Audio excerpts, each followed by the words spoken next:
दादा प्रणाम। मैं हूं हिमांशु द्विवेदी और स्वागत है आपका हमारी खास पेशकश चर्चा में।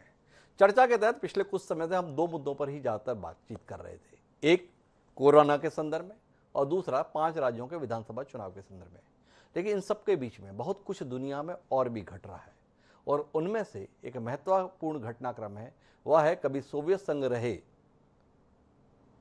दुनिया की महाशक्ति रहे रूस और यूक्रेन, जो उसका अभिन्न हिस्सा हुआ करते थे, उनके बीच में बना हुआ टकराव। वह टकराव चरम पर है और अब यह टकराव रूस और यूक्रेन के बीच में ही नहीं रह गया है, बल्कि तय माने तो रूस और नाटो देशों के बीच में हो गया है, रूस और अमेरिका के बीच में हो गया है। सीधे तौर पर रूसी राष्ट्रपति व्लादिमीर पुतिन अपनी कार्रवाइयों से अमेरिका और नाटो देशों को चुनौती दे रहे हैं। हालात इस कदर भयावह हो रहे हैं कि लोग अगले महायुद्ध की आशंका को भी देखने लगे हैं।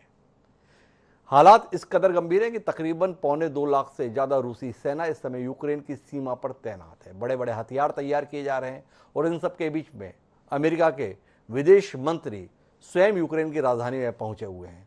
सब तरह से कोशिश की जा रही है कि राजनीतिक स्तर पर सुलह हो जाए, अन्यथा सैन्य कार्रवाई की अगर नौबत आती है तो नाटो देशों से मदद यथासंभव जल्द से जल्द यूक्रेन तक पहुंचाई जाए। महत्वपूर्ण घटनाक्रम है, तो जायज तौर पर बनता है कि हम इस पर कुछ गंभीर किस्म का विमर्श करें। 4 खास मेहमान इस मदद करने के लिए, कार्यक्रम का हिस्सा बनने के लिए हमारे साथ मौजूद हैं। उनसे आपका परिचय कराएं और दुनिया के इस महत्वपूर्ण घटनाक्रम पर कुछ गंभीर बातचीत करें। उससे पहले लेकिन समय है आज के विचार सूत्र का। हमारा आज का विचार सूत्र ऐसे घटनाक्रमों को ही व्यक्त करता है। हमारा विचार सूत्र एक कहता है कि राजनीति और नाटकीयता के मध्य एक महीन रेखा है। जूलियन बॉन्ड के द्वारा यह कहा गया था, जो अमेरिकन राजनीतिज्ञ थे। तो राजनीति और नाटकीयता, तो क्या यूक्रेन और रूस की सीमा पर जो कुछ हो रहा है वो राजनीति हो रही है या नाटक हो रहा है? इसे समझने की कोशिश हम इस कार्यक्रम के दौरान करेंगे और हमें समझाने के लिए 4 खास मेहमान जो हमारे साथ जुड़ रहे हैं, उनमें मंजीव पुरी साहब हैं, जो जाने माने अंतर्राष्ट्रीय मामलों के जानकार हैं, पूर्व राजदूत हैं। हमारे साथ लेफ्टिनेंट जनरल राज कादियान साहब हैं, सेवानिवृत्त रक्षा विशेषज्ञ हैं, देश के पूर्व उपसेना प्रमुख रहे हैं। डॉक्टर राम तिवारी जी हमारे साथ में जुड़ रहे हैं कानपुर से, जो अंतर्राष्ट्रीय मामलों के जानकार हैं। और साथ ही निशांत वर्मा, स्वतंत्र राजनीतिक विश्लेषक, वह भी हमारे साथ हैं। आप सभी का स्वागत है। चर्चा की शुरुआत मंजीव पुरी साहब से करना चाहता हूं। पुरी साहब, जिस समय पर सोवियत संघ का विभाजन हुआ तो तमाम मुल्क जो परस्पर अलग हुए थे, उन सबकी हालत हद से ज्यादा खराब थी। बोरिस येल्सिन के रूप में रूसी राष्ट्रपति अस्तित्व में आए, लेकिन रूस में बदलाव हमें महसूस हुआ व्लादिमीर पुतिन के आने के बाद, और देखते ही देखते रूस फिर एक ताकत के तौर पर उभरा व्लादिमीर पुतिन के रूप में। अभी जो कुछ भी हो रहा है, ये पुतिन अपना वर्चस्व बनाने के लिए सब कुछ कर रहे हैं या वाकई मामला इतना गंभीर है यूक्रेन के संदर्भ में जिसे वाकई गंभीरता से लिए जाने की जरूरत है, या कुल मिलाकर शोशेबाजी है पुतिन की अपने देश पर कब्जा बनाए रखने की कोशिशों के तहत? ये एक सहज सा सवाल हम सबके जहन में रहता है। आप अंतर्राष्ट्रीय मामलों के जानकार हैं, थोड़ा रोशनी देंगे, सच क्या है? हिमांशु जी, बहुत बहुत धन्यवाद जी। आपने जब कार्यक्रम शुरू किया तो एक बहुत अच्छी सॉर्ट ऑफ वर्ड यूज किए, राजनीति है या नाटक है। राजनीतिक नाटक समझिएगा, बट एक चीज याद रखिएगा, बड़ा इंटरेस्टिंग है जी। हम लोग सारे, हमारा सारा तवज्जो जो है वो चीन की तरफ है, और हम लोग कई इंडो पैसिफिक की बात करते हैं कि यह रूस ने हमें याद दिलाया कि भैया गेम प्लेयर मैं हूँ जी। और यही वही ओल्ड फैशन कोल्ड वॉर वाली स्थिति एक किस्म से दोबारा बन गई जी। देखिए, विभाजन हुआ सोवियत संघ का, इसमें कोई शक की बात नहीं जी। लेकिन कुछ साल तो रूस की हालत काफी खराब थी। उसके बाद जैसे व्लादिमीर पुतिन आए तो रूस की हालत काफी सुधर गई, उसकी इकोनॉमिक ताकत आ गई, ऑयल प्राइसेस से पैसा आ गया और अदर दूसरी शक्तियां वगैरह आ गई। तो देखिए, ये सोवियत संघ जो बना था वो इसीलिए बना था क्योंकि रूसी हेजेमनी जो होती है उसको फैलाने के लिए जी।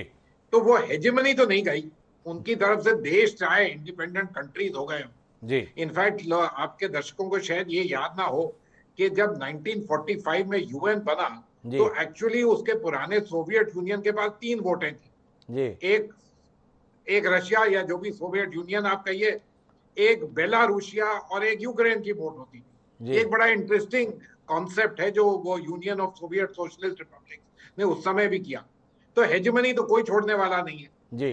अमेरिका यूरोप की हेजेमनी छोड़ने वाला कोई नहीं करने वाला, छोटे छोटे देश नहीं करते, पुराने कॉलोनियल पावर जो है वो अभी भी लगे रहते हैं। हम भी देखते हैं, हमारे इतने बड़े संदर्भ में भी लोग कोशिशें करते रहते हैं। तो ये तो उस किस्म का क्लासिक गेम है। लेकिन मैं ये जो रशिया यूक्रेन वाला जो स्थिति है, इसके 3 पहलू स्ट्रेस करना चाहूंगा जी। एक, चलिए मान जाते कि इंटरनल डायनामिक सोवियत यूनियन का, पुतिन साहब अपने आप को बड़ा आदमी दिखाना चाहते हैं और रशियन हेजेमनी को प्रोटेक्ट करना चाहते हैं जी। उसके लिए यूक्रेन एक बहुत इंपॉर्टेंट, अहम, एक मानसिकली सोवियत और रशियन लोगों के लिए बहुत इंपॉर्टेंट। उसके साथ साथ जुड़ी है उनकी अपनी सो कॉल्ड सिक्योरिटी डायमेंशन। वो समझते हैं कि नाटो और यूनाइटेड स्टेट्स और वेस्टर्न यूरोप गेम खेल रहे हैं उनकी सरहद की तरफ आगे बढ़ने के लिए, इसलिए वो एक चीज चाहते हैं। लेकिन साथ साथ ये भी रखिए, सोचिएगा कि रशिया जो है और पुतिन के अंडर ये समझता है कि ये समय ये है कि अमेरिका को जरा कहा जाए कि देखिए बहुत हो गया, 70-75 साल यूरोप में आपकी बिल्कुल बढ़ाई, अब आप इसको जरा छोड़िएगा, ये हम लोगों का मामला है, आप जरा इससे हटिएगा, चाहे आप चाइना की तरफ जाइए, जहां मर्जी जाइए। ये एक दूसरा हिस्सा। तीसरा हिस्सा ये भी है, वेस्टर्न यूरोपियन कंट्रीज, उनकी अपनी हैसियत क्या है और vis-a-vis सोवियत यूनियन कैसे ये सारा बैठता। तो ये बहुत सारी चीजें हैं और जितनी भी इंटरनेशनल गवर्नेंस की चीजें होती हैं उनमें कोई इतना सिंपल मामला तो होता नहीं। और जब सुपर पावर्स इन्वॉल्व हैं तो ये सिंपल थोड़ी होगा। ये तो दोनों तरफ से पेचीदागिरी चल रही है, किसकी कहाँ चलेगी। और साथ साथ याद रखिएगा, मेरी तरफ से कहने के लिए बिफोर आई स्टॉप, एक चीज याद रखिए, चाहे ये ओल्ड फैशन डिप्लोमेसी या old fashion gun board diplomacy मान लीजिएगा, आर्म्ड फोर्सेस कॉन्फ्लिक्ट वगैरह है, लेकिन हमारी तरफ से एक चीज नोट करिएगा, अगर वेस्टर्न पावर्स और बाकी लोगों की चीन की तरफ से तवज्जो हट जाए तो हमारे लिए ये एक इशू बन सकता है, जिस इशू में हमारा ना लेना देना ना और कुछ, चाहे हम चाहे कि उनके साथ। तो ये स्पेस बननी जो है, ये भी देखिएगा। इंडिया जैसे हम ग्रो करते हैं, हम विली निली जिसको कहते हैं अंग्रेजी में, समटाइम्स यू बिकम इन्वॉल्व और लेट मी से you get affected by act जिसमें अदरवाइज आपका कुछ लेना नहीं। पर मैं मंजीपुरी साहब थोड़ा सा रूस और यूक्रेन के नागरिकों की मानसिकता को थोड़ा आपसे समझना चाहता हूं। क्या यूक्रेन और रूस के बीच में जो निवासी हैं, वहां के जो नागरिक हैं, उनके बीच में परस्पर रिश्ते भारत पाकिस्तान जैसे ही हैं, जहां पर एक दूसरे को लाख दोस्त बताया जाए पर भावनाएं दुश्मन के तौर पर रहती हैं? क्या इससे को भुनाने की कोशिश में व्लादिमीर पुतिन है या वाकई मामला रूस की सुरक्षा का विषय है, इसलिए दिक्कत है? एक सवाल। दूसरा, आपसे समझना चाहता हूं कि क्या रूस की मानसिकता में है कि जो भी यूएसएसआर के दौरान अन्य देश थे वह उनके संरक्षक की भूमिका में रहे? कजाकिस्तान के संदर्भ में जैसे वो भूमिका निभाता है, अन्य भी कुछ देशों के संदर्भ में भूमिका निभाता है, और यूक्रेन को भी वह उसी दृष्टि से देखता है, इसलिए संकट है। दोनों चीजों पर आपका नजरिया। हिमांशु जी, देखिए, मैं ये जो इशू है हेजेमनी का, जो आपने लास्ट में बात की कि भाई ये हमारा इलाका है, इसमें हम ही चलेंगे, और अगर वेस्टर्न पार्स, और मानिएगा यूक्रेन जरा इंपॉर्टेंट सा कंट्री है, अगर वेस्टर्न पार्स उसमें आगे आए तो हमारे को तो लगता है कि हमारी सुरक्षा को प्रॉब्लम है, इसलिए वो जरूर उसका जिसको कहते हैं अपोज करेंगे। याद रखिएगा, यूक्रेन के साथ क्राइमिया जुड़ा हुआ था, तो 2014 में उन्होंने ले लिया वापस। ऑफ कोर्स इसकी बड़ी पुरानी हिस्ट्री है, बड़ी कॉम्प्लिकेटेड। आपने भारत पाकिस्तान कहा, मैं जरा थोड़ा से इससे हटके कहूंगा, ये एक किस्म का भारत नेपाल किस्म का सिचुएशन। लोगों के बीच में, यूक्रेनियन लोग और रूसी लोगों के बीच में बहुत किस्म के, जिसको कहते हैं रोटी बेटी तो नहीं कह सकते, लेकिन ब्लड रिलेशन। लेकिन यूक्रेनियन लोगों के देखिएगा, उनको अगर वेस्टर्न सोर्सेज से एनकरेजमेंट मिलती है तो लोग क्या समझते हैं कि उनकी तौर तरक्की, उनकी जिंदगी, उनकी सब चीजें इंप्रूव होंगी। लेकिन यूक्रेन का जो ईस्टर्न एरिया है उसमें काफी सारे लोग रहते हैं जो जिसको कहते हैं रूसी डिसेंट के लोग, उनकी रिलेशनशिप वहां पर है, इकोनॉमिक इंटरेस्ट और अदर चीजें, जो वेस्ट के साथ आप जाएं तो आपकी लाइफ बहुत बढ़िया हो जाती है, लेकिन ये दूसरे इंटरेस्ट है, ये भी बिल्कुल हमको मान के चलना पड़ेगा। इसलिए ये रिलेशनशिप काफी कॉम्प्लेक्स है, और जिसको कहते हैं clear cut in some senses, जो भारत पाकिस्तान वगैरह उस किस्म का डिवीजन हुआ वो शायद नहीं माने। और अगर ये जो जिसको कहते हैं, एक तरफ से तो हमारे बहुत करीबी सिविलाइजेशनल लिंक्स हैं, दूसरी तरफ दोनों के अपने वेस्टेड इंटरेस्ट है, और साथ साथ आइडेंटिटी इश्यूज भी इसके साथ साथ बिल्कुल जुड़ जाते हैं। अगर मैं ये आपके बीच में ये मुद्दा छोड़ दूं, जरा सोचिएगा, in a sense India Nepal, although ये बिल्कुल एग्जैक्ट कंपैरिजन तो ऑब्वियसली नहीं हो सकता। जी, मैं राज काजल साहब आपके पास आना चाहता हूँ और मेरी कुछ उलझन है।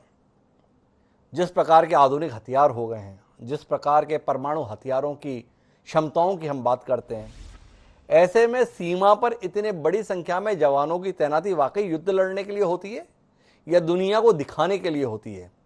आप रक्षा विशेषज्ञ हैं, इतने बड़े सैन्य अधिकारी आप रहे हैं, थोड़ा बताएंगे कि कुल मिलाकर जब एक बम सब काम कर सकता है तो ये बड़े पैमाने पर तैनाती के मायने क्या होते हैं?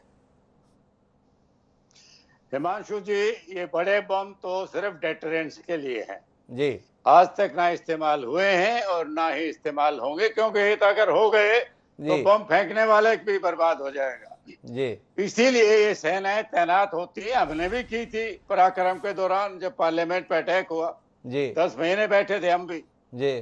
तो पर एक तो बड़े बम के तो मैं नहीं समझता उसमें कोई जान बाकी है जी। अभी सोवियत यूनियन जब से टूटा है जी। इनके पास, अब रशिया सबसे बड़ा देश है CIS कंट्रीज में जी। इसके 2 डिफेंसिव रिंग थे जी। एक तो जो बाहरी रिंग, जो बाहर की दीवार थी, जिसमें पोलैंड, हंगरी, चेक रिपब्लिक, स्लोवाकिया, स्लोवेनिया शामिल थे। उस पर तो नेटो पहले ही हावी हो गया, उन नेटो के मेंबर बन गए वो तो। जी। ये एक दूसरी अंदरूनी दीवार है जिसमें यूक्रेन शामिल है। ये रशिया के पश्चिम में एक बड़ा देश है जी। 3 लाख स्क्वायर किलोमीटर है, इसकी 4.4 करोड़ के करीब आबादी है जी। अगर इसमें भी नेटो आ गया तो फिर रशिया की बाउंड्री पर आके बैठ जाएंगे ये रशिया की चिंता है। चिंता तो पहले भी थी, लेकिन 2012 में जब से पुतिन आए हैं जी, वो स्ट्रॉन्ग लीडर हैं जी। वो तो रशिया को पुराने सोवियत यूनियन के नजर से देखते हैं जी।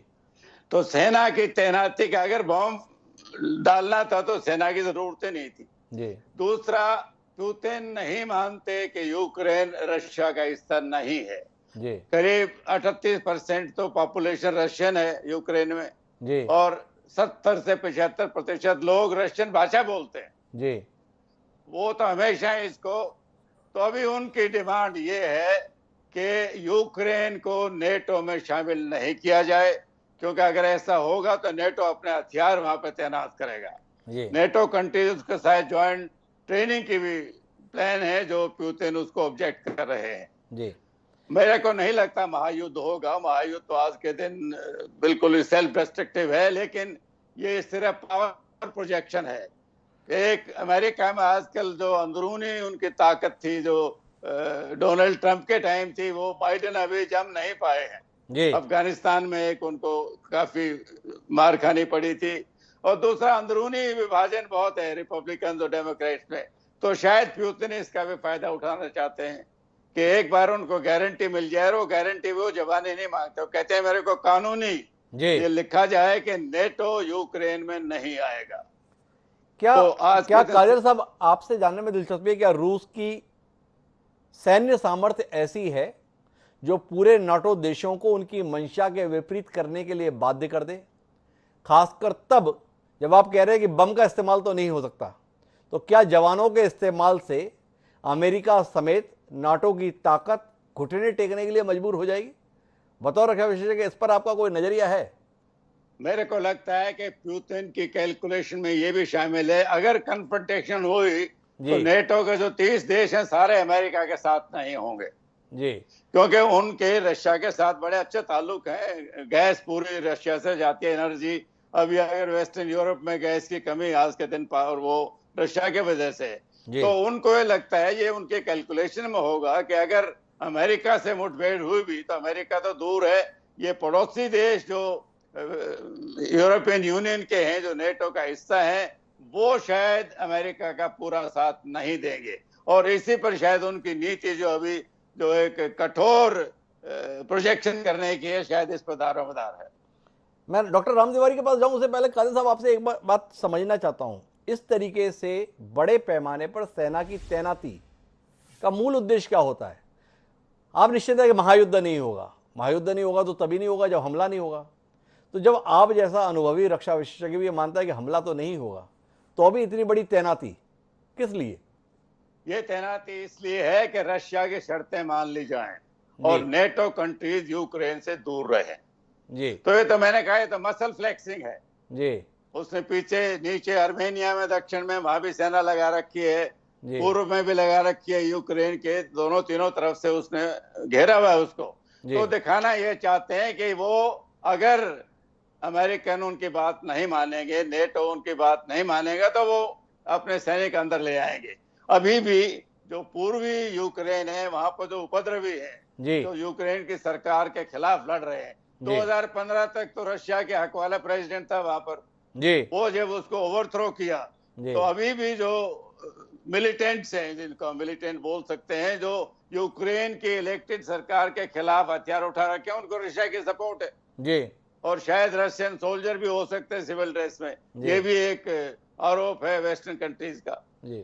तो ये सेना, उनको लगता है ये करेंगे, क्योंकि अगर छोटे तौर पर करेंगे तो फिर ये एक महायुद्ध नहीं। तो काजल साहब का कहना है कि कुल मिलाकर नाटो डरा रहे, झिझके कि उसे एक बड़ी कीमत चुकानी पड़ सकती है, इसलिए तैनाती है। पर मैं डॉक्टर राम तिवारी जी आपके पास आना चाहता हूं और आपसे समझना चाहता हूं कि एक पड़ोसी मुल्क के संदर्भ में ये व्यवहार रशिया का अंतर्राष्ट्रीय स्तर पर कितना स्वीकार्य हो सकता है। एक स्वयं संप्रभु देश अपने स्तर पर फैसले नहीं ले सकता। क्या दूसरे देश तय करेंगे आप किसके साथ रहेंगे, किसके साथ नहीं रहेंगे, और वो महाशक्ति इसे आसानी से बर्दाश्त कर लेंगे? हिमांशु जी, सबसे पहले तो मैं आपको बहुत बहुत धन्यवाद देना चाहूंगा जी कि आज इतने महत्वपूर्ण विषय पर जनता टीवी ने इतनी अच्छी डिबेट रखी और महत्वपूर्ण जानकार व्यक्तियों को बुलाया, जिसमें मुझे भी शामिल होने का मौका मिल रहा है जी। धन्यवाद सर। क्योंकि आज हमारे उत्तर प्रदेश में चारों तरफ चुनावी चर्चा हो रही है और आपके चैनल पर इतने महत्वपूर्ण विषय पर डिबेट हो रही है, इसके लिए आपको बहुत बहुत साधुवाद देना चाहूंगा जी। आपके प्रश्न का उत्तर हिमांशु जी मैं इस संदर्भ में देना चाहूंगा कि वर्तमान में जो कोरोना काल आया जी, इस कोरोना काल में विश्व की सारी महाशक्तियां किसी न किसी रूप में डैमेज हुई जी, और विश्व के हर पटल पे हर देश को नुकसान हुआ, जिसमें सारी विश्व की महाशक्तियां हैं जी। उसमें अमेरिका है, रशिया है, चाइना है, सभी किसी न किसी तरह क्षतिग्रस्त हुए जी। लेकिन वर्तमान परिवेश में अब उन महाशक्तियों को विश्व पटल पर यह दिखाना है कि हम अभी भी ताकतवर हैं। जब से नाभिकीय युग आया, उसके बाद साइबर युग आया और वर्तमान में कोरोना काल आने पर यह आशंका व्यक्त की जा रही है कि अब बायोलॉजिकल वेपन्स आने की भी शुरुआत हो गई है जी। क्योंकि कोरोना का अप्रत्यक्ष रूप से ये साबित तो नहीं हो पाया है कि ये बायोलॉजिकल वेपन का रूप है प्रत्यक्ष रूप से, अप्रत्यक्ष रूप से ये सारी चीजें दर्शित हो रही हैं जी। तो जब बिना लड़े इतने तादाद में लोगों को मारा जा सकता है, तो उस कालखंड में ऐसा नाटकीय परिवेश विश्व पटल पर हो रहा है, ये बड़ा रोचकतापूर्ण माहौल है क्योंकि रशिया का हिस्सा ही है यूक्रेन जी। यूक्रेन और रशिया के विवाद के बिंदुओं को अगर हम विस्तार से देखने का प्रयास करें जी। तो अभी जो वर्तमान में दिखाई पड़ रहा है कि जो विवाद का प्रमुख बिंदु है वो है कि यूक्रेन को नाटो का पार्ट न बनने दिया जाए जी। इसमें रूस को डर है, डर होना भी चाहिए, क्योंकि रूस अपने आप को विघटन, सोवियत संघ के विघटन के बाद रूस का हिस्सा ही यूक्रेन है और यूक्रेन किसी भी रूप में सशक्त हो, ये रूस को कभी भी गवारा नहीं होगा जी। और रूस और यूक्रेन के बीच पहले भी तनाव की बहुत सारी घटनाएं होती रही हैं क्रीमिया को लेकर, और 2003 की संधि के अनुसार रूस और यूक्रेन के मध्य जी कर्च जलमार्ग और अजोवा सागर के बीच जी जल सीमाएं बटी हुई हैं। अजोवा सागर और जमीन से घिरा हुआ है और काला सागर से कर्च के तंग मार्ग से होकर इसमें प्रवेश किया जाता है जी। अभी कुछ ही दिनों पूर्व रूस ने यूक्रेन के बंदरगाह से आ रही जहाजों की निगरानी शुरू की, जिसका यूक्रेन ने विरोध किया। रूस ने कर्च में तंग जल मार्ग पर पुल के नीचे टैंकर तैनात कर दिए और अजोवा सागर का रास्ता बंद कर दिया जी। तो इस तरह के छोटे मोटे तनाव यूक्रेन से पहले भी चलते चले आ रहे हैं रशिया के जी।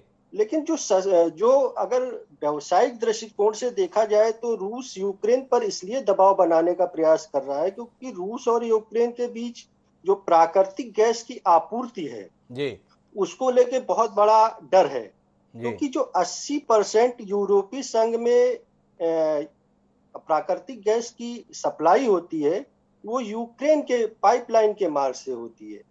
तो रसिया ये कभी भी नहीं चाहेगा कि यूक्रेन विश्व की अन्य महाशक्तियों के प्रभाव में आ जाए और उसके लिए व्यवसायिक मतलब बहुत सारा क्षतिग्रस्त होने की संभावना पैदा हो जा रही है। अभी नाटकीय ढंग में आप भी देख रहे होंगे और देखने आ रहा है कि अमेरिका बराबर इसमें हस्तक्षेप बनाए हुए है। अभी रूस ने अप्रत्यक्ष रूप से यूक्रेन पर हमला करने की मंशा से इनकार किया। उसने पश्चिमी देशों से ये गारंटी की मांग की है कि नाटो यूक्रेन या अन्य पूर्वी सोवियत देशों में अपना विस्तार नहीं करेगा, अपने सैनिक हथियार वहां नहीं रखेगा।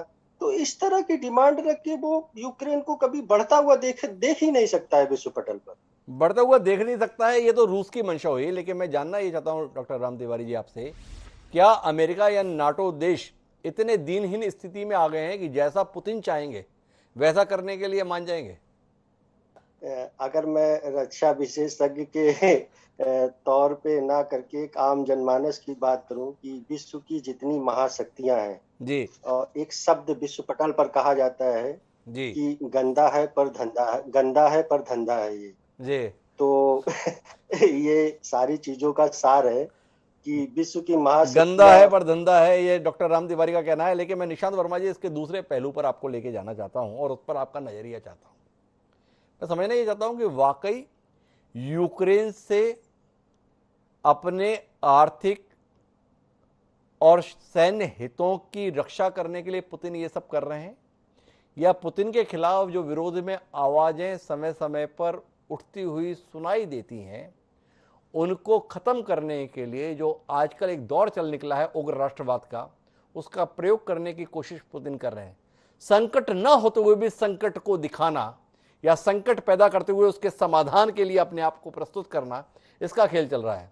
इतना बड़ा संकट नहीं है जितना बड़ा संकट बना दिया जाए और उसमें अपने आप को मसीहा के तौर पर प्रस्तुत कर दिया जाए। क्या व्लादिमीर पुतिन अपने आप को मसीहा वाली छवि में प्रस्तुत करने की कोशिश तो नहीं कर रहे? हिमांशु जी, आपके सवाल का कई अंशों में जवाब पहले दिया जा चुका है। मंजीत पुरी साहब ने, डॉक्टर राम ने, जनरल कादियान ने जी। मैं इसको कंसोलिडेट थोड़ा अपने तरीके से करना चाहूंगा जी। देखिए, हम बात कर रहे हैं कि किस तरीके से 1,00,000, 1.5 लाख या 2 लाख सैनिक जो है वो क्रीमिया के बॉर्डर पे या यूक्रेन के बॉर्डर पे रूस ने लगा दिए और इस तरीके से एक परिस्थिति खड़ी कर दी और नेटो के साथ घर्षण हो रहा है कि भाई आप यूक्रेन में एंट्री नहीं कर सकते। लेकिन इसके लिए हमें 1200 साल पहले की बात से शुरू करना पड़ेगा जी। और मैं इसलिए कहता हूं क्योंकि जैसे हमारे देश में कई लोग अखंड भारत की बात से शुरू करते हैं और उसके बाद आज की परिस्थिति पे चर्चाएं करते हैं जी। 1200 वर्ष पहले केवियन रस नाम की एक, आप कह सकते हैं, छोटी सी सिविलाइजेशन कह लीजिए या एक राजपाट कह लीजिए, जो नाइपर नदी से शुरू हुआ था जी। अब आज उसके 3 भाग हैं बड़े। आज रशिया, बेलारूस और यूक्रेन, ये आज हैं, ये सोवियत यूनियन के टूटने के बाद। लेकिन इसमें अधिकांश जो पूरी की पूरी, आप कह सकते हैं कि राजपाट से निकली भाषा, सामाजिक ताना बाना, ये जितना भी था ये एक हुआ करता था जी। मुझे याद है कि जब मिखाइल गोर्बाचोव के बाद यूएसएसआर टूटा और बोरिस येल्त्सिन आए, याद करना पड़ता है कि साल भर में बोरिस येल्त्सिन ने अपनी एक गलती मानी थी कि तोड़ दिया। वो बात और है कि तब तक बाकी जो नेटो अलायंसेस के देश थे वगैरह थे वो अपने जड़ जमा चुके थे कुछ देशों में, जिसका नतीजा आज अजरबैजान और आर्मेनिया के बीच में देखने को मिलता है। बाल्टिक देशों के मालूम चलता है किस तरीके से लातविया और बाकी जो देश हैं वहां के, वो कैसे परेशान हो रहे हैं, चाहे वो स्लोवेनिया हो जी। मेन चीज ये मैं बताना चाह रहा था कि जिस तरीके से यूक्रेन और रूस जो हैं ये आपस में, वैसे तो 2 अलग देश हैं, लेकिन व्लादिमीर पुतिन इनको साथ में क्यों लाना चाहते हैं? क्योंकि स्वाभाविक सी बात है, जैसा मंजीत साहब ने कहा, जैसा जनरल कादियान ने कहा, कि इसमें बहुत सारी जो इनकी जनसंख्या है वो एक जैसी है, भाषा एक जैसी है और आर्थिक डिपेंडेंसी जो है, इकोनॉमिकल डिपेंडेंसी जो है, वो भले ही सोवियत रूस टूटने के बाद अलग अलग हो गई थी। हम सब ने देखा कि इस तरीके से यूक्रेन 6 से 7 वर्ष तक रिसेशन में चला गया था। 2005 की और 2004 की उनकी खुद की रिवॉल्यूशन हमने देखी थी और जैसा आइडेंटिफाई किया गया कि वहां पे जो मिलिटेंट्स कहे जाते हैं जिस तरीके के मिलिटेंट ग्रुप्स बन करके परेशान करते हैं यूक्रेन की गवर्नमेंट को, लेकिन स्वाभाविक बात है कि वो रूस की सपोर्टेड मिलिटेंट्स हैं। वो बात और है कि अमेरिका ने, और ये बहुत इंपॉर्टेंट बात है कि अमेरिका और नेटो देशों ने यूक्रेन को बहुत कुछ सप्लाई किया ताकि वो अपने वर्चस्व को बनाए रखे। एक छोटा सा उदाहरण है जेवलिन मिसाइल। वो जेवलिन मिसाइल ही है जिसकी बदौलत वो क्रीमिया में चलते जितने भी ये गलत सलत टाइप के मिलिटेंट एक्टिविटीज है उसको ब्रेक कर पाते हैं। लेकिन ये ना भूला जाए कि डोनाल्ड ट्रंप अमेरिका के जब राष्ट्रपति थे, उनका पहला इम्पीचमेंट इसलिए किया गया था प्रोसेस, क्योंकि उन्होंने बहुत सारी चीजें यूक्रेन को सप्लाई देने से मना कर दिया। और अब मैं जानता हूं कि जो हाल के राष्ट्रपति जो बिडेन है वो उस सप्लाई को दोबारा बरकरार रखना चाहेंगे, क्योंकि ये फाइनली एक कोल्ड वॉर की परिस्थिति तो ना, वर्चस्व की परिस्थिति है। अब ये वर्चस्व की परिस्थिति कहां है, आप मार्क कीजिएगा जी हिमांशु जी। यहाँ पे ये नहीं बता पाएगा इस देश के अंदर या इस दुनिया के अंदर कि क्या रूस चीन से लड़ता है, नहीं लड़ता। हम कभी नहीं सुनते कि रूस और चाइना के बीच में कोई बहुत बड़ी कॉन्फ्लिक्ट होने वाली है, जबकि दो इतनी बड़ी शक्तियां हैं। जी। रूस जितना बड़ा देश जिसमें लगभग 12 से 13 टाइम जोन्स हैं। जी। इंडिया में तो एक ही टाइम, अमेरिका में सिर्फ 4 टाइम जोन है। उसका फैलाव देखिए।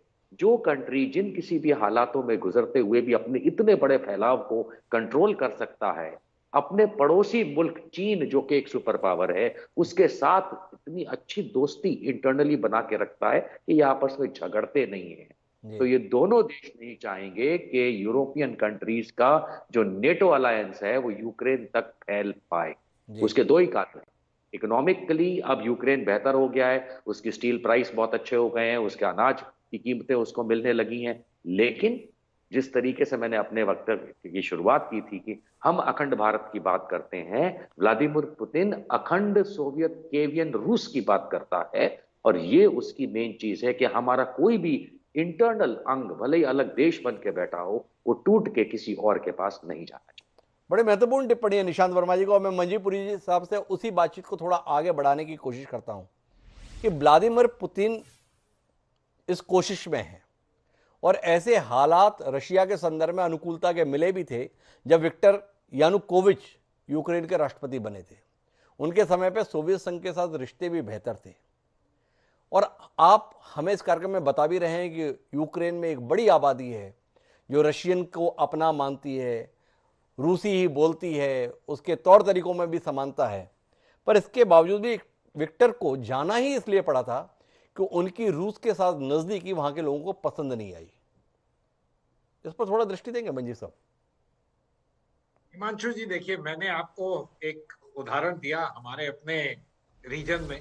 जी देखिए, आइडेंटिटी इश्यूज ये सब जब पॉसिबल होते हैं तो ये सारे फोर पे आ जाते हैं। जी जरा ये नोट करिएगा, यूक्रेन के दूसरे साइड पे एक तरफ तो रशिया है, जी दूसरे साइड पे क्या है? जी यूरोपियन यूनियन। जी अब यूरोपियन यूनियन में तो यार हम हमारे यहाँ से ही सब लोग कहते हैं हम वहां चले जाएं, हमारी जिंदगी बेहतर हो जाएगी। ये जो ईस्टर्न यूरोप के मुल्क हैं जो यूरोपियन यूनियन के साथ जुड़ गए, जी मेन रीजन क्या था जिसको आप हम फ्रीडम कहें, या असल में तो ये है कि हमारी जिंदगी बेटर हो गई। पोलैंड की जिंदगी क्या बेटर नहीं हुई देन जो पहले था? सारे कंट्रीज की। भाई पैसे वालों लोगों के साथ सभी लोग भागना चाहते हैं, तो इसमें ज्यादा हमको सोचना भी नहीं चाहिए। यूक्रेनियन लोगों की भी ऐसी हालत। लेकिन जो बड़े कंट्री होते हैं उनके हेजेमोनिस्टिक एम्बिशंस होते हैं। और जिस तरह हमारे सारे विशेषज्ञों ने आपके सामने बोला कि रशिया के अपने हेजेमोनिस्टिक आइडियाज हैं, चाहे वो पुराना सोवियत यूनियन चाहे टूट गया हो। तो ये तो बहुत सारी चीजें हैं। और इसमें आप ये पूछ सकते हैं कि अमेरिका क्या कर रहा है यूरोप में? वहां बैठे वही सोवियत यूनियन रशियन जो है वो यही कहते हैं कि भैया बहुत हो गया 70 साल, अब आप वापस जाइए। सो ये सारी चीजें हैं कि जो बिल्कुल इसको कहते हैं ये पुराने कोल्ड वॉर स्टाइल सिचुएशन में आ गया है बीच में। जो पुतिन है इसमें कोई शक की बात नहीं, जो आप कह रहे हैं कि अपने आप को अपने लोगों के बीच में जितने वो मिसाइयां हैं उससे ज्यादा अपने आप को एक दिखाना चाह रहे हैं कि the greatest Russian after the tsars, बस मैं ही पैदा हुआ। ये कई सारे डिक्टेटोरियल लोग ये सब करने की कोशिश करते हैं। एर्दोआन टर्की में है, वो भी ऐसी इसी तरीके से लगे हुए हैं। अब इशू रियली है यूक्रेन की जनता, यूक्रेन के लोग जी, उनके जिसको कहते हैं प्लेटफॉर्म पे दूसरे लोग अपनी लड़ाई लड़ रहे हैं जी, और इन अ सेंस सिचुएशन इन बेचारों की ऐसी है कि ये ना तो यस कह सकते हैं ना ना कर सकते हैं, जी। बिकॉज सिचुएशन बिल्कुल इस तरह बन गई है, उलझी हुई सिचुएशन। पर मेरा सवाल मैं है आपसे मंजीपुरी साहब, ऐसे तेवर अमेरिका ने क्रीमिया के समय पर भी दिखाए थे, पर रूस ने दमदारी के साथ क्रीमिया पे कब्जा कर लिया और अमेरिका और नाटो देश देखते रह गए। क्या अब की बार भी इनके हिस्से में केवल देखने ही आएगा? क्या अपनी बेइज्जती कराने के लिए जो बाइडेन ने अपने कदम इतने आगे बढ़ाए हैं, या आपको लगता है कि वो नाटो में शामिल कर लेंगे यूक्रेन को? देखिए, मेरा ख्याल ये जो आपने पॉइंट किया ना, ये सबसे ज्यादा अहम बात है जी, लोग बस यही तो देख रहे हैं कि अगर क्राइमिया पे कोई ना किस्म का अटैक हो गया, जी, चाहे हम लोग माने कि ये नहीं होगा, सिर्फ पावर प्ले चल रहा, जी, लेकिन अगर अटैक हो गया, क्या लोग आएंगे उसकी समर्थक कर? जी, क्राइमिया का जो केस है, उसका लीगल जो केस है वो जरा थोड़ा सा डिफरेंट है, जी, और जनरली एक्सेप्टेड पॉइंट था कि देखिए, रूस ने क्राइमिया को यूक्रेन को दिया। जी, अब हम लोग सोच सकते हैं इसके बारे में बहुत, साथ में वहां पर स्ट्रेटेजिक इंपेरेटिव्स इतने ज्यादा थे कि लोग नहीं मानते थे कि उसके लिए अपनी जान दी जाए। और जी, ये याद रखिएगा, वेस्टर्न नेशन जो हैं जनरली थोड़े से अपनी लाइफ के लिए बहुत उनके लिए इंपॉर्टेंट है। आप मानेंगे कि नेटो के सोल्जर्स पहुंच जाएंगे किसी और के लिए लड़ने, जरा थोड़ा सा डिफिकल्ट।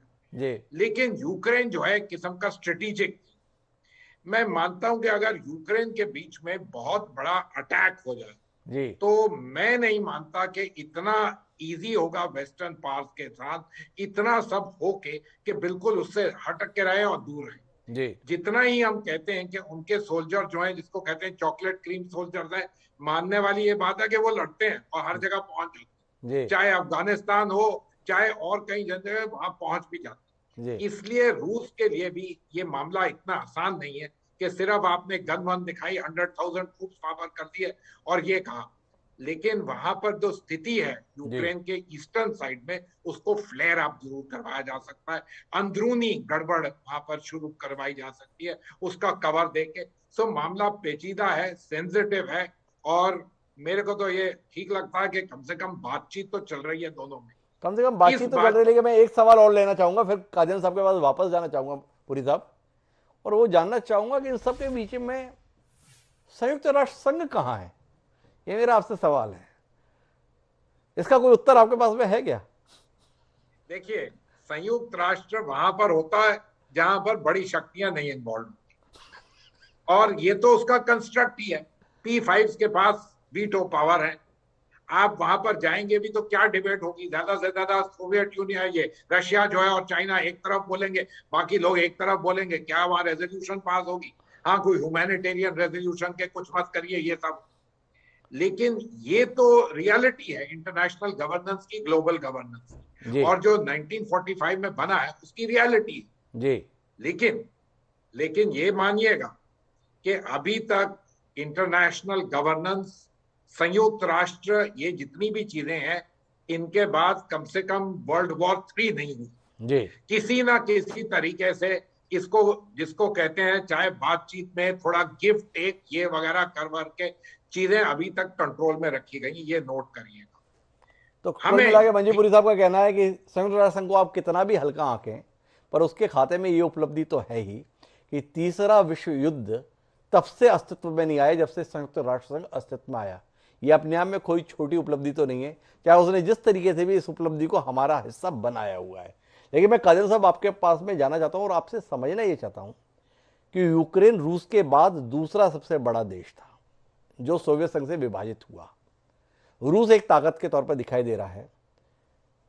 यूक्रेन की अपनी स्वयं की सैन्य क्षमता क्या है, इस संदर्भ में कोई आंकड़ा आप हमसे साझा कर सकते हैं? या उसकी सारी सुरक्षा व्यवस्था नाटो और अमेरिका के बूते ही है? वो जितना भी तेवर में है, जितनी भी अकड़ में है, जितना भी तलखी के साथ में, वो दूसरों की दम पर है या उसका भी अपना दमखम है रूस का मुकाबला कर?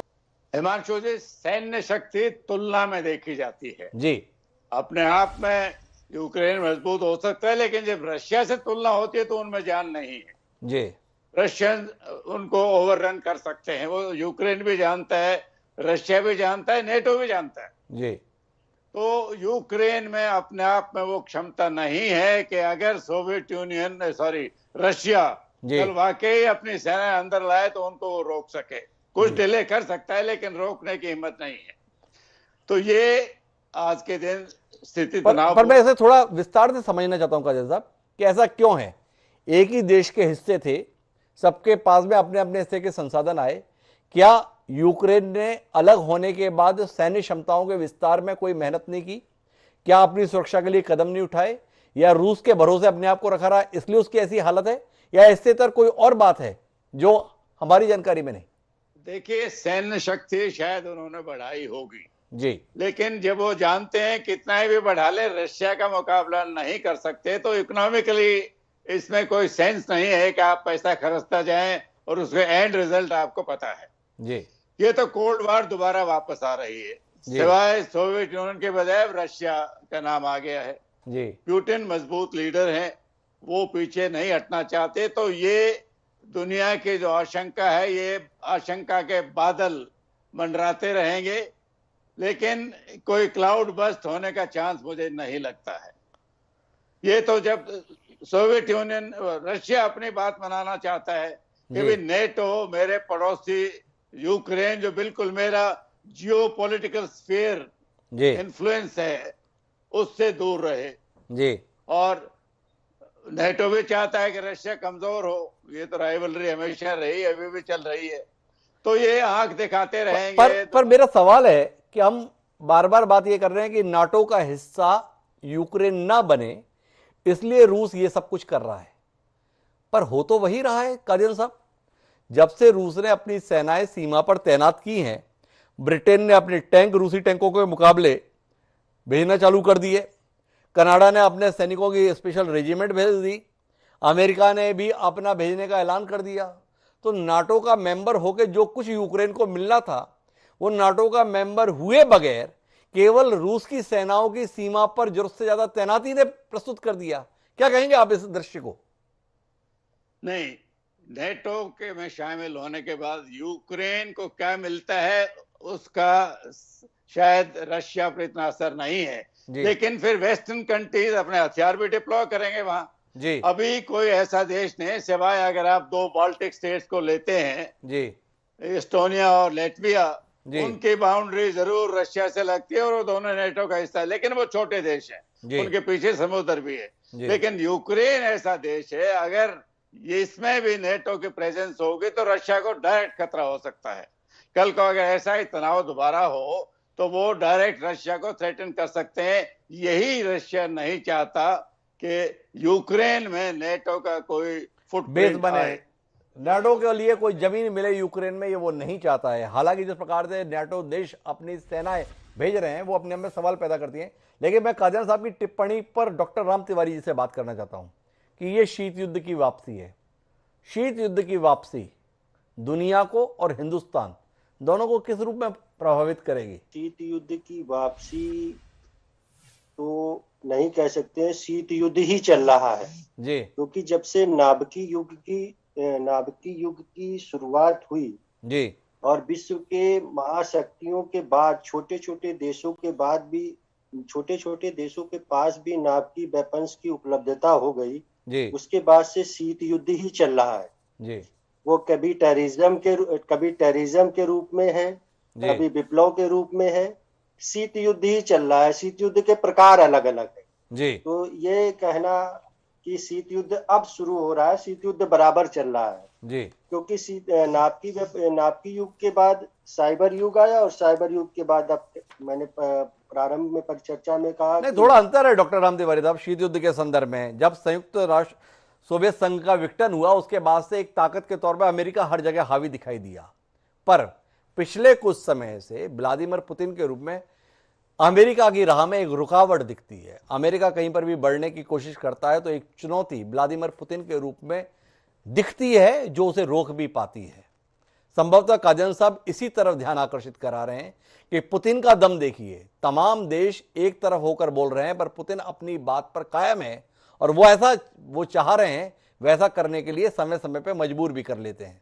इसके प्रभाव को समझना चाहता हूं आपसे। मैं हिमांशु जी उसी बात की तरफ आ रहा हूँ जी, क्योंकि जब द्वितीय विश्व युद्ध के बाद जब नाभिकीय युद्ध आया उसके बाद शीत युद्ध बराबर चल रहा है जी, और उसके बाद अब ये जो कोरोना कालखंड के बाद जो उठापटक विश्व पटल पर हुई है जी, इसमें जो इतने लॉसेस हर देश को हुए हैं, उसमें महाशक्तियों को अब ये देखने को मिल रहा है कि विश्व के अन्य देशों पर हमारा वर्चस्व किस तरीके दिखाई पड़े।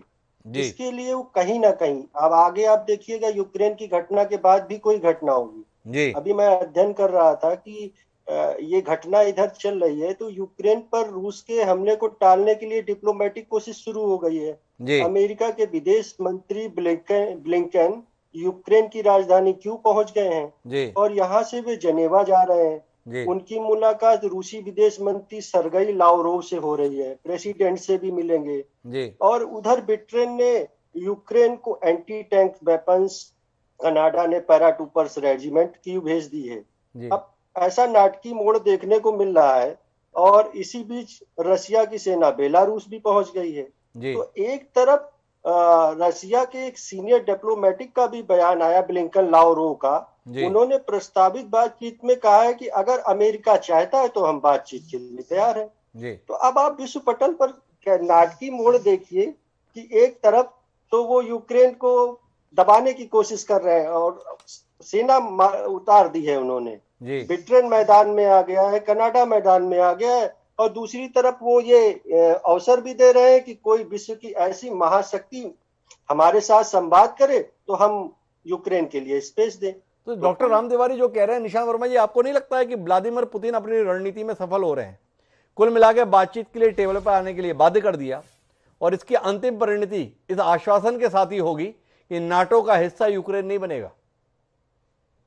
हिमांशु जी, पूरी चर्चा की शुरुआत में जैसे चला और बीच में आपने सवाल भी एक दो बार पूछा कि क्या ये नाटक है किसी प्रकार का। जी देखिए, ग्लोबल रेटिंग जो है पुतिन की, काफी वर्षों से वो बहुत स्ट्रांग लीडर रहे हैं, रूस संभाल रहे हैं, दुनिया के बड़े बड़े देशों को अपने हिसाब से कन्फ्रंट करते आए हैं। उनकी ग्लोबल रेटिंग थोड़ा डाउन हुई है और इसका असर इंटरनल पॉलिटिक्स पे पड़ता है, देश के अंदर की पॉलिटिक्स पे पड़ता है। और ऐसा नहीं कि खाली रूस में होता है, इंडिया में भी होता है। अगर इंटरनल पॉलिटिक्स में कुछ डामाडोल होने लगे तो हम भी बंदूकें निकाल के आजू बाजू एक दो गोलियां चला ही देते हैं। तो उसी तरीके से वहां पे जो है इस समय ये इंटरनल पॉलिटिक्स में अपना वर्चस्व दोबारा स्थापित करने के लिए और ग्लोबल रेटिंग पुतिन की अपने आप वो बढ़ाना चाहते हैं। उस चीज को कंसिडर करते हुए मान के चलिए कोई कन्वेंशनल वॉर मेरे हिसाब से तो होने के चांसेस नहीं है, और खास करके इतने बड़े देशों के बीच में। जहां तक जैसे बात आई कि कनाडा ने अपनी थोड़ी सेना भेज दी, नाटो के किसी ने भेज दी, सब ठीक है, सब ठीक है, क्योंकि रूस ने भी अपनी सेना लगाई हुई है। ये सब पावर प्ले होता है, लेकिन जैसा मैंने पहले के वक्तव्य में भी कहा, चीन कहां है इस सारी बात। किसी ने यहाँ पे कहा भी था कि अगर ये मामला, मंजीत पुरी साहब ने कहा था कि मामला अगर यूनाइटेड नेशंस में जाता है तो दो लोग एक तरफ हो जाएंगे, चीन और रूस। अब बताइए दुनिया की कौन शक्ति, महाशक्ति है जो इन दोनों के सामने लड़ने को तैयार होगी? क्योंकि कोई लड़ाई की बात नहीं है, पावर प्ले है, पावर टैक्टिक्स है। और जहां तक मैं समझता हूं वही कि जिस तरीके से यूक्रेन के अंदर अगर थोड़ा सा फ्लेयर अप किसी कोने में कर दिया जाए, चाहे क्रीमिया में, चाहे उसके बगल का एक स्टेट है उसको भी अगर पकड़ के, तो मैं मानता हूं कि ये अमेरिका और रशिया दोनों के लिए जो पुराना इनका खेल रहा है विश्व पटल पे, हर 10 वर्षों में कहीं ना कहीं एक फ्लेयर अप होना चाहिए। क्योंकि इन दोनों देशों का जो आर्मामेंट, गोला बारूद और ये सब बनाने का जो बिजनेस है, जो इनके कंट्रीज की जीडीपी सप्लाई का बहुत बड़ा हिस्सा है, ये पिछले 10 सालों से काफी ठंडा हो रखा है। हो सकता है कि ये इस चीज को फ्लेयर अप करके किसी एक कोने में, क्योंकि हम सब जानते हैं कि महाशक्तियां जो हैं वो छोटे छोटे देशों को जाकर के बर्बाद करके अपना वर्चस्व स्थापित करने के लिए मानी जाती है पहले से। बड़े महत्वपूर्ण टिप्पणी निशांत वर्मा जी की, जो ये हथियारों का खेल है, हथियारों के माध्यम से अपनी समृद्धि दूसरे देशों की बर्बादी की कीमत पे करने का खेल वर्षों से महाशक्तियां करती आ रही हैं। उस दृष्टि से भी अगर कुछ तमाशा हो जाए तो अचरज नहीं होना चाहिए। लेकिन सबके बीच में मंजीत पुरी साहब, जहां पे आपने बात छोड़ी थी और निशांत वर्मा जी ने वहां पे पकड़ा था, उसी को आगे बढ़ाते हैं। क्या इस पूरे घटनाक्रम के बीच में जो एक दौर आया था कि अमेरिका के मुकाबले चीन, सोवियत संघ का कहीं अता पता नहीं, रूस अपने संकटों में घिरा हुआ है और कोई चुनौती नहीं थी, व्लादिमीर पुतिन ने अपने 2 दशक से अधिक के शासनकाल के माध्यम से रूस को उसका पुराना गौरव लौटा दिया है कि कुल मिलाकर दुनिया की महाशक्ति के तौर पर अब रूस को नजरअंदाज नहीं कर सकते। ये हैसियत रूस ने ले ली है। इस पूरे घटनाक्रम में ये तो साबित हो रहा है। हिमांशु जी, इसमें कोई शक की बात नहीं कि इस सारे संदर्भ में रूस ने ये कहा कि भैया हम तो नहीं है, हमें भूलिएगा मत जी, और आप इसको ओल्ड फैशन, कोल्ड वॉर, जो मर्जी करिए जी। हम लोग जब बड़ी बड़ी बातें करते हैं जी, तो अगर बिल्कुल डेमोग्राफिकली देखिए जाए तो ये लगता है कि देखिए अगला दौर है अमेरिका और चीन, ये है G2 जी। और कई लोग कहते हैं कि रूस कहाँ है इसमें, कहीं भी गेम नहीं है जी। हम कभी भारत की बात करते हैं, कभी जापान के बीच में बात करते हैं, लेकिन रूस एक ऐसा कॉकेशियन देश है जो हमेशा से वेस्टर्न पावर जो है, खासकर एंग्लो सैक्सन पावर्स, उनके साथ जूझता रहा जी। और आज भी आप वही देख रहे हैं जो क्लासिक यूरोपियन किस्म की कॉन्टेस्टेशन, हेजेमनी की कॉन्टेस्टेशन वही देख रहे हैं और अमेरिका उसका भी हिस्सा है और पुराना हिस्सा रहा है। साथ साथ उनको इंडो पैसिफिक, चीन, ये भी साथ में संभालना है। उनके लिए चुनौती बहुत जबरदस्त है, इसमें कोई शक की बात जी। तो कुल मिलाकर लेकिन रूस ने इतना एहसास करा दिया कि उसे भुलाया नहीं जा सकता। पर इन सब के बीच में राजकाजन साहब, मैं उस टिप्पणी पर आपसे थोड़ी सी बातचीत करना चाहता हूँ कार्यक्रम के आखिरी दौर में, जिसमें आपने कहा ये बम बम जो भी हैं ये कभी इस्तेमाल होने के लिए नहीं है। तो फिर इसकी इतनी होड़ क्यों है? 2-5 बम से भी काम चल सकता है, लेकिन हमारे पास तो आंकड़े आते हैं इसके पास 3000 हैं, इसके पास 5000 हैं, इस्तेमाल एक का भी नहीं होना है, तो अभी संख्या इतनी बड़ी बड़ी है। ये कहीं हमारा अति आत्मविश्वास तो नहीं है कि इस्तेमाल नहीं होना है? देखिए, ये अभी बिल्कुल सही बात बोली थी पुरी जी ने कि ये सिर्फ आर्म सेल की बात है। मिडिल ईस्ट में आप अगर देखें, ईरान और इराक का युद्ध 8 साल चला था जी। अमेरिका इराक को हथियार दे रहा था, सोवियत यूनियन ईरान को दे रहा था, दोनों के हथियार बिक रहे थे, किसी को दिलचस्पी नहीं थी कि लड़ाई बंद हो। तो ये टेंशन बनाए रखना भी सुपर पावर के हित में है और वो बनाए रखेंगे। अगर यूक्रेन के पास इकोनॉमिक इतनी पावर है कि वो वेस्टर्न कंट्री से हथियार लेता रहे जी, तो वो देते रहेंगे, वो उनकी बिक्री होती है जी। इसमें एक जो देश जो बहुत खुशी से इसको देख रहा है वो चीन है जी। उसका कोई आपस में इन्वॉल्वमेंट नहीं है, लेकिन वो तो चाहता है कि ना अमेरिका इतना मजबूत रहे, ना रशिया इतना मजबूत रहे और वो नंबर 1 पावर जो उसके इरादे हैं वो बन पाए। तो ये हथियार का लेना देना, तो अभी भी शायद रिपोर्ट है कि वेस्टर्न कंट्रीज यूक्रेन को हथियार दे रहे हैं, जो भी रशिया की चिंता का हिस्सा है जी। तो ये तो चलता रहेगा, उन्होंने अपने फैक्ट्रियां चलानी है। अगर पूरे दुनिया में शांति आ गई तो उनकी इकोनॉमी कहां से आएगी जी।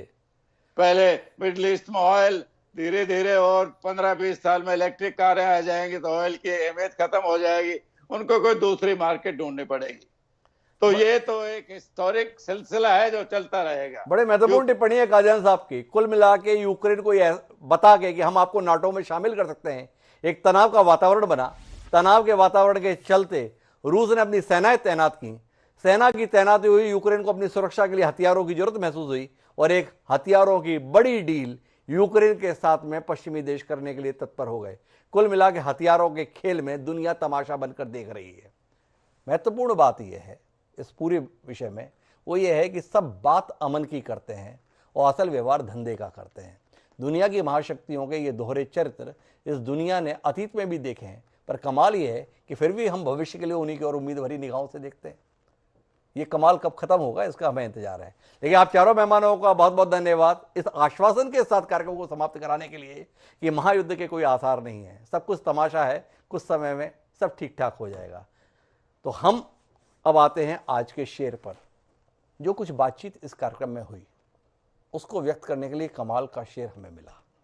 हमारा शेर ये कहता है कि अमन हो जाएगा घड़ी भर में, असला फेंक दो समंदर में। अमन हो जाएगा घड़ी भर में, असला फेंक दो समंदर में। जंग सबके लिए तबाही है, इसका सौदा न डालना सर में। हम बड़ों को ये सोचना होगा बच्चे कैसे जिएंगे इस डर में। हम बड़ों को सोचना होगा बच्चे कैसे जिएंगे इस डर में। दीन कहता है दोस्ती रखो उनसे, रहते हो जो बराबर में। रेहाना रूही ने जो ये कमाल का शेर कहा था वो छोटे से बच्चे को भी समझ में आता है, पर ये मुल्क को चलाने वाले लोगों की समझ में क्यों नहीं आता, जो अपने पड़ोसियों से बात तो अमन की करते हैं और व्यवहार दुश्मनों का रखते हैं। जब ये व्यवहार दोस्ती में परिणत हो जाएगा तो तय मानिए इस दुनिया से जंग का खतरा हर हाल टल जाएगा। पर क्या वो दिन आएगा? इंतजार आपको भी और हमको भी। पर इसके साथ मुझे दीजिए याद, कल फिर मिलेंगे नए विषय के साथ। तब तक के लिए सादा प्रणाम।